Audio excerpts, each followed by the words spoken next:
கூடலூர் அருகே வரையாடு கணக்கெடுப்பு பணியின் போது காட்டு மாடு தாக்கி வனத்துறையினர் 2 பேர் காயம். தேனி மாவட்டம் கூடலூர் வனச்சரகத்திற்கு உட்பட்ட கண்ணகி கோவில் மற்றும் விண்ணேற்றிப்பாறை வனப்பகுதியில் கூடலூர் வனத்துறை அலுவலக பணியாளர்கள் குழுக்களாக பிரிந்து வரையாடு கணக்கெடுக்கும் பணியில் ஈடுபட்டு வருகின்றனர்.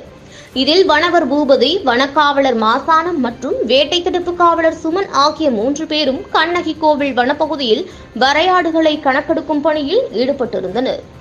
அப்போது அந்த பகுதியில் சுற்றித் திரிந்த காட்டுமாடு ஒன்று அவர்களை எதிர்பாராத விதமாக முட்டி தாக்கியதில் வனவர் பூபதி மற்றும் வேட்டை தடுப்பு காவலர் சுமன் ஆகியோர் படுகாயமடைந்துள்ளனர்.